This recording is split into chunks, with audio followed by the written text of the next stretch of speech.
सर्वमङ्गलमाङ्गल्ये शिवे सर्वार्धसाधिके शरण्ये त्र्यम्बिके கௌரி நாராயணி நமோஸ்துதே. வணக்கம் ஃப்ரெண்ட்ஸ், எல்லோருக்கும் வணக்கம். இன்றைக்கி நம்ம பார்க்க போகிறது என்னென்னா, கரணத்தை மற்றும் கரணநாதனின் பற்றிய சிறப்புகள் பற்றி இன்றைக்கி பார்க்கலாம். நம்ம எல்லா ஜாதகத்துலேயும் நான் செவரல் வீடியோஸில் சொன்ன மாதிரி நமக்கு பஞ்சாங்கம்னு ஒன்று இருக்குது. திதி, வாரம், நட்சத்திரம், யோகம், கரணம் அப்படின்ட்டு இருக்குது. ஸோ இதில் வந்துட்டு நம்ம கரணநாதனை பற்றி இன்றைக்கி பார்க்குறோம். ஸோ கரணநாதன் யார் அப்படின்னா வந்துட்டு நமக்கு நம்மளுடைய பாதுகாவலன், நம்மளுடைய நம்மளுடைய பெஸ்ட் ஃப்ரெண்டு எந்த நேரத்திலும் அப்படின்னு அர்த்தம். ஸோ நம்ம இந்த பாதுகாவலன் ஆகிய கர்ணநாதனை வந்துட்டு சம்டைம்ஸ் நமக்கு ஏதோ நட்சத்திர காம்பினேஷன், கிரக காம்பினேஷன்ஸ்னால நமக்கு கொஞ்சம் அவர் கொஞ்சம் ப்ராப்பராக நமக்கு சப்போர்ட் பண்ண முடியாத மாதிரி, ப்ராப்பராக நமக்கு செயல்பட முடியாத மாதிரி ஒரு நிலைமையில் இருக்கிறதுக்கு வாய்ப்பு இருக்குது. ஸோ அதனால் அது நம்ம கண்டிப்பாக அந்த என்ன கர்ணநாதன் யார், கர்ண கிரகம் என்ன அப்படின்னு தெரிஞ்சுக்கிட்டோன்னா அதுக்கேற்ற வழிபாடுகள், அதுக்கேற்ற கோயில்கள்லாம் போயிட்டு நம்ம வாழ்க்கையில் எத்தனையோ நம்ம சிறப்பு அடையலாம். ஸோ எந்த பிரச்சனை நமக்கு, எந்த கிரக திசைகள், அஷ்டமாதிபதி தசை, அந்த மாதிரி வேறு ஏதாவது கெடுதலான தசை, ஏதாவது இந்த ஏழரை சனி இந்த மாதிரி ஏதாவது வந்தால் கூட நமக்கு இந்த கர்ணநாதன் அப்படின்றவர் நம்ம இதில் ஆட்டோமேட்டிக்லி நமக்கு சப்போர்ட்டுக்கு எப்போவுமே இருப்பார். ஆனால் என்னென்னா, நம்ம கர்ணநாதன் சப்போஸ் ஏதாவது கிரக காம்பினேஷன்ஸ், ஏதாவது ஒரு பேடான கெட்ட நமக்கு தீய ஆகாத நட்சத்திரத்தில் போய் அவர் உட்காந்துட்டார் அப்படின்னா, அந்த மாதிரி சில விஷயத்தில் நமக்கு கொஞ்சம் இந்த மாதிரி கர்ணநாதன் கோயிலுக்கு போகிறது, கர்ண கிரகத்தை நம்ம வழிபடுறது, அந்த கிரக தேவதையை வழிபாடு பண்ணுறது.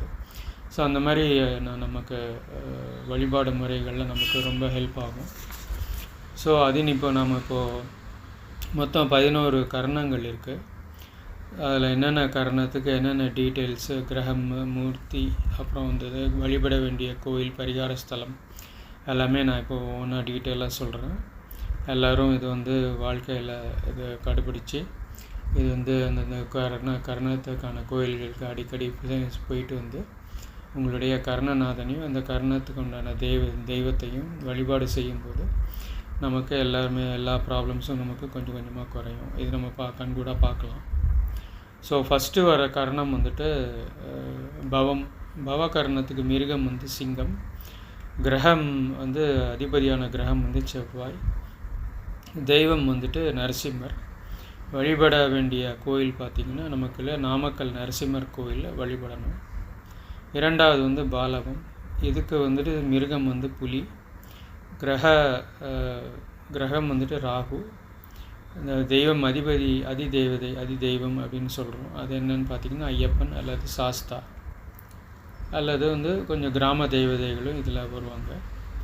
ஸோ இவர் நம்ம இந்த வருஷம் நமக்கு பார்ப்போம். நம்ம இந்த சபரிமலை சீசனில் கார்த்திகை மாதத்தில் நிறைய பேர் ஐயப்ப மாலை போட்டுக்கிட்டு ஒரு மண்டலம் நிஷ்டையுடன் இருந்துட்டு பூஜை செஞ்சுட்டு வருவாங்க. பூஜை எல்லாமே முடிச்சுட்டு மாலை போட்டுக்கிட்டு சபரிமலை ஐயப்பனை தரிசிட்டு வருவாங்க.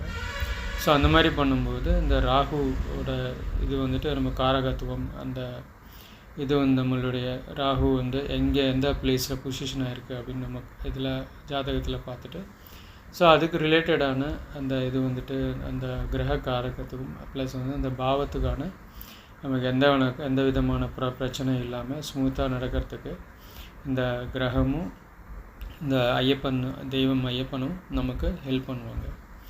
மூணாவது பார்த்தோன்னா கௌலவம். இதுக்கு உண்டான மிருகம் பன்றி, இதுக்கு உண்டான கிரகம் சனி, மூர்த்தி தெய்வம் அதிதெய்வம் பார்த்தோம்னா வராக மூர்த்தி. இதுக்கு உண்டான தெய்வம் எந்த கோயில்னால் ஸ்ரீமுஷ்ணத்தில் இருக்கிற வராக பெருமாள் கோயில். இது கடலூர் மாவட்டத்தில் இருக்குது. அடுத்தது பார்த்தோன்னா தைத்துளை கரணம். இதுக்கு மிருகம் பார்த்தோன்னா கழுதை, இதுக்கு கிரகம் பார்த்திங்கன்னா சுக்கிரன், இதுக்கு மூர்த்தி அதிதெய்வம் பார்த்தோன்னா ஜேஷ்டா தேவி. இந்த ஜேஷ்டாதேவி கோயில் காஞ்சிபுரம் பெருநகர், காஞ்சிபுரம் டிஸ்ட்ரிக்ட்டு பெருநகரில் ஜேஷ்டாதேவி கோயில்னே ஒன்று இருக்குது. ஸோ அந்த கோயில் இது போயிட்டு நம்ம வழிபட்டு வரலாம். அடுத்தது வந்துட்டு அடுத்த கரணம் வந்து கரசை. இதுக்கான மிருகம் வந்துட்டு யானை. கிரகம் வந்துட்டு பார்த்திங்கன்னா சந்திரன். ஸோ இதுக்கு அதிதெய்வம் வந்து விக்னேஸ்வரர். நம்ம வழிபட வேண்டிய தலம் வந்துட்டு பிள்ளையார்பட்டி கற்பக விநாயகர் கோயில். அடுத்த கரணம் வந்து வனசை. இதுக்கு மிருகம் வந்துட்டு காளை மாடு. இதுக்கு கிரகம் அதிபதி கிரகம் வந்து சூரியன். மூர்த்தி அதிதெய்வம் வந்து நந்தி பகவான். இது எங்கே இந்த நந்தி பகவானுடைய இந்த கோயில் வந்து எங்கே இருக்குது? திருமலைப்பாடி சிவன் கோயில் இருக்குது, அரியலூர் மாவட்டம். அடுத்தது வந்துட்டு சகுனி கரணம். இதற்கு மிருகம் வந்துட்டு பச்சி வந்துட்டு காக்காய். கிரகம் வந்துட்டு அதிபதி கிரகம் வந்துட்டு சனி. மூர்த்தி பார்த்திங்கன்னா அவரே தான், சனீஸ்வரனே தான்.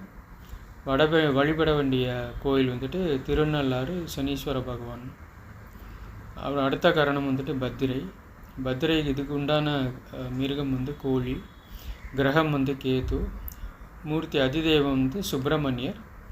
வழிபட வேண்டிய தலம் வந்து திருச்செந்தூர் சுப்பிரமணிய சுவாமி. அடுத்த கரணம் வந்து சதுஷ்பாத கரணம். மிருகம் வந்துட்டு நாய். கிரகம் வந்துட்டு குரு. மூர்த்தி வந்துட்டு அதிதெய்வம் வந்து பைரவர். இதுக்கு வழிபட வேண்டிய ஸ்தலம் வந்துட்டு க்ஷேத்திரபாலபுரம் அப்படின்ற ஒரு இடத்துல இருக்கிற பைரவர் கோயில். கும்பகோணம் குத்தாலம் கிட்ட வரும் இந்த கோயில். அடுத்தது வந்துட்டு நாகவம். மிருகம் வந்துட்டு பாம்பு. கிரகம் வந்து ராகு. மூர்த்தி அதாவது தெய்வம் அதிதெய்வதை வந்து நாகராஜர். இது வந்து வழிபட வேண்டிய தலம் வந்துட்டு நாகராஜர் கோயிலில் போயிட்டு நம்ம இந்த தெய்வத்தை வழிபடணும். அடுத்தது வந்து கரணம் வந்து கிம்ஸ்துப்னம். மிருகம் வந்துட்டு அட்டைப்புழு. கிரகம் வந்து பார்த்தோன்னா புதன். இதுக்கு அதிதெய்வம் மூர்த்தி வந்துட்டு தன்வந்திரி. வழிபட வேண்டிய தலம் வந்துட்டு ஸ்ரீரங்கம் அல்லது வைத்தீஸ்வரன் கோயில். அங்கே இருக்கிற தன்வந்திரியோட ஜீவசமாதி. ஸோ இந்த கோயில்களை வழிபடும்போது நம்மளுடைய கருணாநாதன் நமக்கு ஆட்டோமேட்டிக்லி நமக்கு தெரியாமல் நமக்கு வந்து ஆக்சுவலி ஹெல்ப் பண்ணிட்டு தான் இருப்பார். சப்போஸ் நாம் வந்துட்டு நான் முன்னாடியே சொன்ன மாதிரி ஏதாவது நம்ம கருணாநாதன் வந்துட்டு ஏதாவது வீக் ஆகிட்டாங்களோ, இல்லை ஏதாவது ஒரு நமக்கு ஹெல்ப் பண்ணுறதுக்கு முடியாத ஒரு ஏதாவது சுச்சுவேஷனில் இருக்கிற நம்மளுடைய ஜாதகத்தில் இருந்தாலும் இந்த மாதிரி கோயில்களுக்கு போயிட்டு வரும்போது நமக்கு ஆட்டோமேட்டிக்லி அந்த கருணாநாதன் வந்து நல்லா ஆக்டிவேஷன் ஆகிடுவார். ஆக்டிவேஷன் ஆகிட்டு நமக்கு சுப பலன்களை கொடுக்கறதுக்கு ஆரம்பிப்பாங்க. ஸோ சுப பலன் வர்றதுக்கு ஆரம்பிச்சிட்டாலே நமக்கு இருக்கிற கெடு பலன்கள் எல்லாமே, கெடு விளைவுகள், கெடு கர்மாக்கள் எல்லாமே கொஞ்சம் கொஞ்சமாக கம்மியாகிட்டு நமக்கு எல்லா பிளாக்ஸ் ரிமூவ் ஆகிட்டு, எல்லா தடைகளும் ரிமூவ் ஆகிட்டு நமக்கு நல்ல ஒரு பாசிட்டிவான வைப்ஸு, பாசிட்டிவாக நம்மளோட வேண்டுதல்கள் எல்லாமே நிறைவேறக்கூடிய ஒரு சிச்சுவேஷன்ஸ் எல்லாமே நமக்கு வரும். இது என்றைக்கு போகணும் அப்படின்னா, நீங்கள் பிறந்த கிழமை, அப்படி இல்லைன்னா நமக்கு வந்து இப்போது ஆப்ஸு ஆஸ்ட்ரோ சேஜ், திவ்ய சக்ஷு அந்த மாதிரிலாம் நிறைய ஆப்ஸ் இருக்குது. அதிலே போய்ட்டு உங்களுடைய பர்த் டீட்டெயில்ஸ் எல்லாமே போட்டிங்கன்னா உங்களுடைய எல்லா டீட்டெயில்ஸ் வந்துடும். திதி, நீங்கள் பிறந்த திதி, வாரம், நாள், நட்சத்திரம், யோகம், கரணம் எல்லாமே வந்துடும். என்றைக்கு அந்த கரணம் வருதோ அந்த நாளை பார்த்துட்டு உங்களுடைய கரணம், சப்போஸ் பாலவ கரணம் நீங்கள் பிறந்திருக்கீங்க அப்படின்னா அந்த பாலவ கரணம் என்றைக்கு வருதுன்னு பாருங்கள். அந்த ஆப்பில் பார்த்துட்டு அந்த பாலவ கரணம் வர்ற டேட்டில் நீங்கள் போயிட்டு அந்த குறிப்பிட்ட கோயிலில் போயிட்டு அந்த தெய்வத்தை நீங்கள் வழிபட்டு வரும்போது உங்களுக்கு அனைத்து விதமான நல்ல விஷயங்களும் வாழ்வில் நடக்கும். ஸோ அதுவும் இல்லாமல் நீங்கள் எங்கே போனாலும் சரி, நீங்கள் அந்த அர்ச்சனை மட்டும் கம்பல்சரி பண்ணுங்கள். ப்ளஸ் வந்து அபிஷேகம் வந்து அது உங்களுடைய ஃபைனான்ஷியல் இதை பொறுத்து இருக்குது. ஸோ அதனால் அவர் அர்ச்சனை பண்ணிவிட்டு அம்பாளுக்கும் யார் அந்த முக்கியமான மூர்த்தியோ, முக்கியமான தெய்வம், அதுக்கு கூடவே அந்த தாயாரோ இந்த அம்பாளோ யார் இருந்தாலும் சரி, அவங்களுக்கு ஒரு அர்ச்சனை பண்ணிவிட்டு 9 நெய் விளக்கு அல்லது 9 நல்லெண்ணெய் விளக்கு ஏற்றிட்டு அங்கே வந்து ஏற்றிட்டு வாங்க. ஏற்றிட்டு உங்கள் பிரார்த்தனையெல்லாம் வச்சுட்டு வாங்க. இது மட்டுமே இல்லாமல் எந்த கோயிலுக்கு போகிறீங்களோ நீங்கள் வந்துட்டு மேக்ஸிமம் டைம், அதாவது முடிஞ்சால் ஒரு குறைஞ்சபட்சம் 1 hour, அப்புறம் 2 hours or 3 hours சப்போஸ் 12, 12:30க்கு காலையில் 6 மணிக்கு இது ஓப்பன் பண்ணிவிட்டு 12, 12:30க்கு தான் மூடுறாங்க கோயில் அப்படின்னா, சப்போஸ் நீங்கள் வந்து போகிறீங்கன்னா ஒரு 9, 10 மணிக்கே உங்களால் போக முடிஞ்சதுன்னா போயிடுங்க. போயிட்டு ஒரு 3 ஹவர் 4 ஹவர் அந்த கோயிலில் உட்காந்து டைம் வந்து ஸ்பெண்ட் பண்ணுங்கள். எப்படி டைம் ஸ்பெண்ட் பண்ணுறதுன்னா வந்துட்டு முக்கியமாக நம்ம வந்து மற்றவங்ககிட்ட பேசிகிட்டே இருக்கிறதுலாம் நம்ம அப்படிலாம் செய்யக்கூடாது.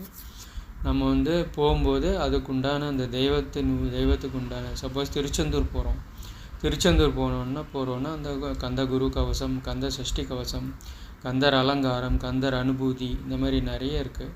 ஸோ அந்தந்த தெய்வத்துக்குரிய அந்தந்த அஷ்டோத்திரங்கள் அந்த மாதிரி கவசங்கள் இதெல்லாம் நீங்கள் கரெக்டாக அந்த புக்ஸ் எடுத்துன்னு போயிட்டீங்கன்னா கரெக்டாக நீங்கள் வந்து ஒரு 2 hours 3 hours எவ்வளோ மணி நேரம் இருக்கீங்களோ அவ்வளோ நல்லது.